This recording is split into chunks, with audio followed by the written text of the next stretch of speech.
አዲስ አድርገኝ ዛሬም አሮጌ ነኝ ቃልና ተግባሬ አንስማማም። የእግዚአብሔር ሰላምታ ይለውላችሁ ይድረስ። እንዴት ናችሁት ወንድሞቼ? እኔ በጣም ደህና ነኝ። እግዚአብሔር የተመሰገነ ይሁን። የቅድስት ድንግል ማርያም ልጅ እንግዲህ አሁን ላይ የሰማነው ዜና አለ፣ ሰበር ዜና። ቲክቶከር አዶናይ እና ቲክቶከር ጃኒ ወይንም ደግሞ በትክክለኛ ስሟ ስመኝ ገብሩ በቁጥጥር ስር ውለዋል በፌዴራል ፖሊስ ከመሸ ማለት ነው። እንግዲህ ፌዴራል ፖሊስ በስራው እያስገረመን ያለው የጋጠ ወጥነት ባህሪን እያለማመዱ ያሉ ሰዎችን በቁጥጥር ስር እያዋለ ከኢትዮጵያውያን ባህል፣ እምነት፣ ዘይቤ እንዲሁም እምነት ጋር እንዲራመዱ እንዲመሳሰሉ ጥሩ አስተምሮ ሊሰጥ እንደተዘጋጀ እያየን ነው። ይሄ ይበል የሚያሰኝ ነው፣ መልካም ነው። ማንም እጁ ላይ ስልክ ስላለ ብቻ ቲክቶክ ከፍቶ የፈለገውን ነገር ማድረግ ይችላል ማለት አይደለም ማለት ነው። ይሄ እንዳልሆነ ደግሞ ፌዴራል ፖሊስ አሳይቶናል ማለት ነው። እንግዲህ ለአዶናይ ኮንሰርን አድርጌ ነበረ፣ ከዚህ ድርጊት ተቆጠብ፣ አቁም፣ ከዚህ በኋላ እንደዚህ እንዳታደርግ፣ ይሄ ለአንተ ጥሩ ምሳሌ ነው፣ የነ ጃኒ የነ ኢቫን መታሰር ብየው ነበር።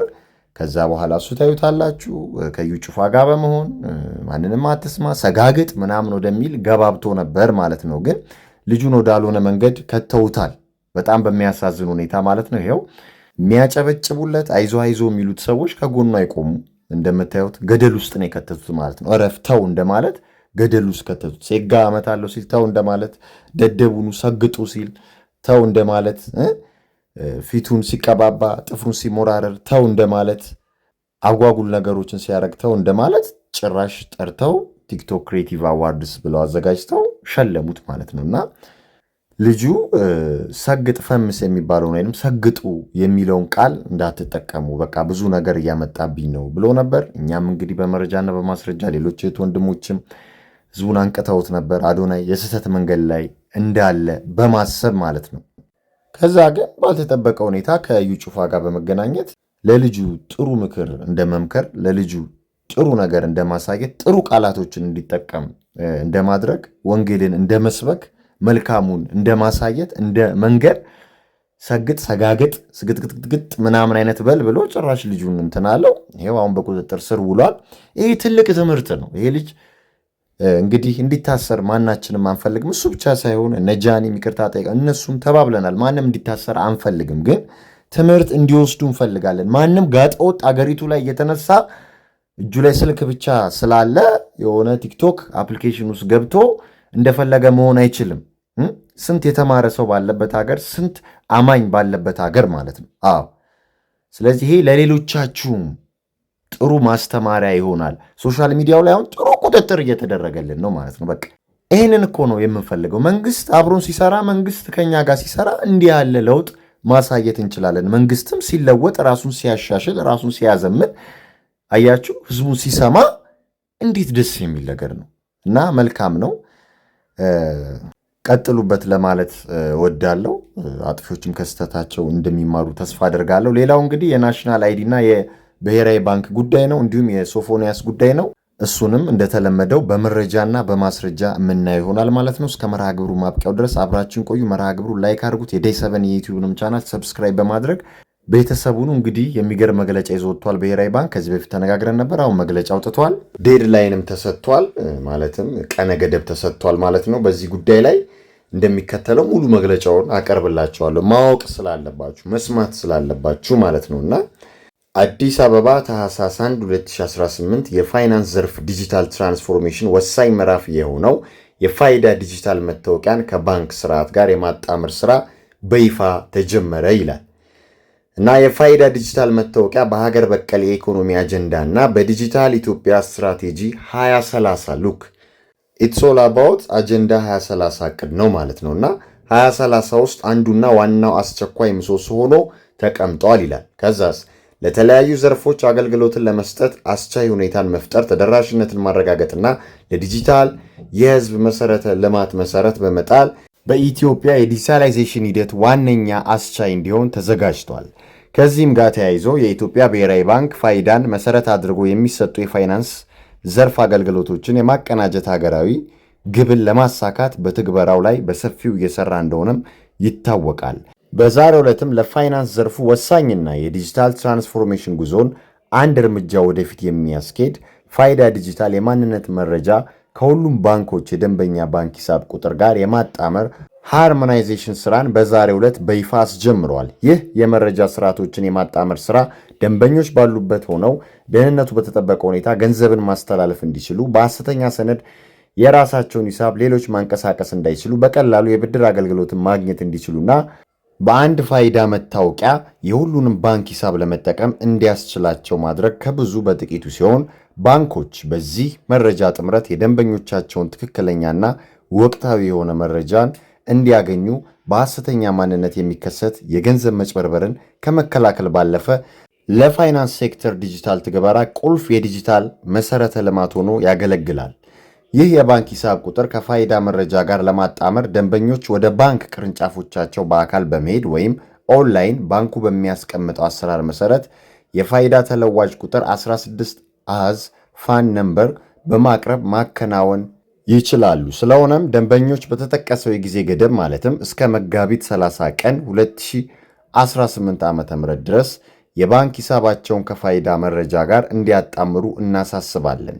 ለፋይዳ ያልተመዘገበ ማንኛውም የባንክ ደንበኛ በቅድሚያ በአቅራቢያው በሚገኝ የፋይዳ ምዝገባ ጣቢያ በመሄድ መመዝገብ ይኖርበታል። ባንኮች በዚህ ሂደት ደንበኞች መጉላላት እንዳያጋጥማቸው አስፈላጊውን ቅድመ ሁኔታ በመፈጸም ላይ ናቸው። በሁሉም ባንኮች አዲስ ሂሳብ መክፈት ዛው አካውንት ኦፕኒንግ በቬሪፋይዳቱ እንዲጀመር እንዲሁም ነባር ሂሳቦችን ከፋይዳ መታወቂያ ጋር ማስተሳሰር ኤግዚስቲንግ አካውንት ሃርሞናይዜሽን ትግበራን በቬሪፋይዳቱ ተግባራዊ የሚደረግበት የጊዜ ሰሌዳ ወጥቶ ለሁሉም ባንኮች ህዳር 25 ቀን 2018 ዓ.ም ተሰራጭተዋል። ቀደም ሲል ሁሉም ባንኮች አዲስ ሂሳብ ለመክፈት የቬሪፋይዳ አንድ ስርዓትን ሲጠቀሙ ቆይተዋል። ከዚህ በኋላ ባንኮች ይበልጥ ዘመናዊና የተቀናጀ ወደሆነ ስርዓት ቬሪፋይዳቱ በኢቲ ስዊች በኩል ኢኬዋይሲ ሰርቪስ የማሸጋገሪያ ስራን በተሳካ ሁኔታ እንዲያከናውኑ የፕሮግራሙና የኢቲ ስዊች የቴክኖሎጂ ባለሙያዎች ለባንክ ተቋማት የቴክኒክ ድጋፍ እና ክትትል ሲያደርጉ ቆይተዋል። በቀጣይም የቴክኒክ ድጋፍ የሚቀጥል ይሆናል። በተመሳሳይ ሁሉም ባንኮች ለደንበኞቻቸው አዲስ የባንክ ሂሳብ ለመክፈት ሆነ ከነባር ሂሳቡ ጋር የማጣመር ስራን ለመስራት ከቬሪፋይዳ ዋን ኦልድ ኢኬዋይሲ ሙሉ በሙሉ ወደ ቬሪፋይዳ ቱ REW EKYC ሰርቪስ መሸጋገር ይኖርባቸዋል። ይህን ተከትሎ ቀደም ሲል ባንኮች ሲጠቀሙበት የነበረው የቬሪፋይዳ ዋን EKYC ሰርቪስ ስርዓት አገልግሎት መስጠት የሚያቆም ይሆናል ይላል። እንግዲህ መግለጫውን እንዳያችሁት ማወቅ ስላለባችሁ ነው፣ እንዴት በፍጥነት እየተጓዝን እንደሆነ ማለት ነው። አሁን ግዴታ ሆኗል በቃ ሁሉም ነገር። ኦኬ፣ ወደ ሌላኛው መረጃና ማስረጃችን ስናልፍ ደግሞ ወደ ሶፎንያስ ጉዳይ እናልፋለን። እንግዲህ የባህልና ቱሪዝም ሚኒስቴር ይህ ጉዳይ ይመለከተዋል። በዚህ ጉዳይ ላይ ስቴትመንት እንጠብቃለን፣ መግለጫ እንጠብቃለን። ከኢትዮጵያ ባህል፣ ከኢትዮጵያ ማንነት፣ ከኢትዮጵያ ዘይቤ፣ ከኢትዮጵያ እምነት ያፈነገጠ ተግባር፣ ጋጠወጥነት፣ ግብረ ሰዶማዊነት ሲፈጸም ወጥታችሁ መቃወም መቻል አለባችሁ። ወጥታችሁ መናገር መቻል አለባችሁ። ታዲያ ለመቼ ነው የባህልና ቱሪዝም ሚኒስቴር ኢትዮጵያ ውስጥ የተቀመጠው ማለት ነው? ከዚህ በላይ ምን አይነት ጋጠ ወጥ ተግባር ይጠበቃል? ከዚህ በላይ ምን አይነት የርኩሰት ጥግ እስኪፈጸም ነው እየተጠበቀ ያለው? ሀገሪቷ እንደ ሀገር እየተዋረደች ነው ያለችው አይደለ እንዴ? አማኝ ያለባት ሀገር ናት የምትባለዋ ኢትዮጵያ፣ የአማኞች ሀገር የተባለች ኢትዮጵያ ይኸው ርኩሳኖች አግጥጠው አፍጥጠው ወጥተዋል። ከዚህ በላይ ምን ትጠብቃላችሁና ባህልና ቱሪዝም ሚኒስቴር ይሄ ድምፅ ይድረሳችሁ። ሌላኛው እንግዲህ ሜንስትሪም ሚዲያው፣ ኢንተርኔቱ፣ ቴሌቪዥኑ፣ ራዲዮ፣ ኒውስፔፐርስ፣ ማጋዚንስ እናንተን ይመለከታል ማለት ነው። ትላልቅ የሚዲያ ባለቤት የሆናችሁ የመንግስት ሚዲያዎችም ጭምር የግል ሚዲያዎችም ጭምር እንዲሁም ዩቲዩበሮችም፣ ፌስቡከሮችም፣ ቲክቶከሮችም፣ ኢንስታግራም ላይም ትዊተር ወይንም የሆኑ ኤክስ ላይ የምትጽፉ ሰዎች፣ ትዊት የምታደርጉ ሰዎችም ከፍተኛ ፎሎወርስ ሰብስክራይበርስ ያላችሁ እህት ወንድሞች ለእናንተ ነው ይህ መልእክት። ደግሞ ወጥታችሁ ተቃውሙ፣ ወጥታችሁ ይህን ነገር አውግዙ። ከዚህ በላይ ርኩሰት የለም። እኛንም ልጆቻችንንም የሚበላ እሳት ነው። ይህን ትውልድንም የሚመጣውንም ትውልድም የሚያጠፋ ስፕሪት ነው። ስፒሪቹዋል ዋር ውስጥ ነን፣ መንፈሳዊ ጦርነት ውስጥ ነን። የታላችሁ አዋቂያን፣ ምሁራን፣ ጸሐፊዎች፣ የሚዲያ ሰዎች ወጥታችሁ ለምን አትቃወሙም? ይኸው ጋዜጠኛው አይደል እንዲሆኑ የተገኘው። ወጥታችሁ መቃወም አለባችሁ። እና ይሄ ድምፅ የደረሳችሁ በቀጣይ ማስተላለፍ የምፈልገው ደግሞ ከዚህ በፊትም ተናግሬዋለሁ። ሲኖዶሱ እንግዲህ እዚህ ላይ በጣም መስራት አለበት። የሃይማኖት አባቶች እዚህ ላይ በጣም መስራት አለባችሁ። ቤተ ክህነቱ መስራት አለበት። ፓትርያርኩ አባታችን በዚህ ላይ መስራት አለባችሁ። እንደ ተቋም ኦርቶዶክስ ተዋሕዶ ምን እያደረገች ነው?